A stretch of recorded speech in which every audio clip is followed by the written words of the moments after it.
you all allow me to come and spend some time with you today. My topic of choice is trust your judgment if you know how to exercise good judgment. And my byline, if you know how to exercise good judgment, is based upon something that my mother has told me for years and years and years.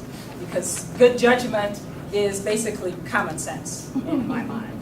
And my mother always says, common sense ain't always that common. I'm sitting at my desk one day, and I receive a call. I'm about 27 years old.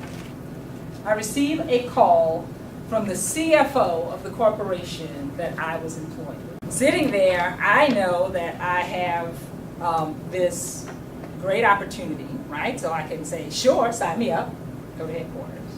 Or I can say, I like where I am, I can stay there. Or I can say, oh, the one who changes, I'm not like that. I'm just going to go find something else. What is sensible for me may not be sensible for you, or you.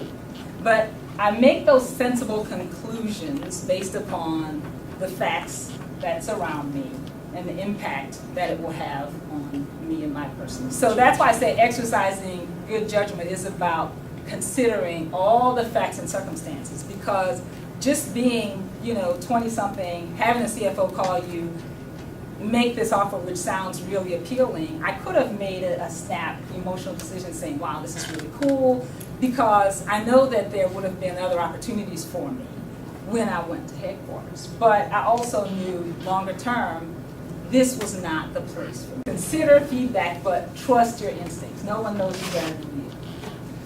And again, this is along the lines of making decisions around your career, the kind of what to do next. It is your manager's responsibility to give you feedback about your performance, whether it's immediate, real time, once a year, twice a year, etc. It is their job to give you feedback about your performance. And it is the prudent thing to do for you to hear that and receive that. And so those things that the company is paying you to do, you need to make sure that you're doing it, absolutely. But while you're trying to manage your career, that's more than the debits and credits, right? It's about your relationship management. It's about who do you need to know, what do you need to do to get to the next level, to get that next opportunity. I've been with Southern Company almost 20 years now. And I've seen throughout that time period, people over and over again get so fixated on the feedback that they're given that they try to become the person that they're being told they need to become. Even though you receive the feedback and you temper what you need to do to be able to be successful and execute in the role, to thine own self be true, you still have to be able to look in the mirror and recognize the person that's staring back at you. I've had to hire people throughout my career, and what I've seen time and time again is when I don't follow my very first mind, I always regret it. Because you get consultation from other people. Sometimes it's people on panels. Sometimes you're just getting help from leaders, etc.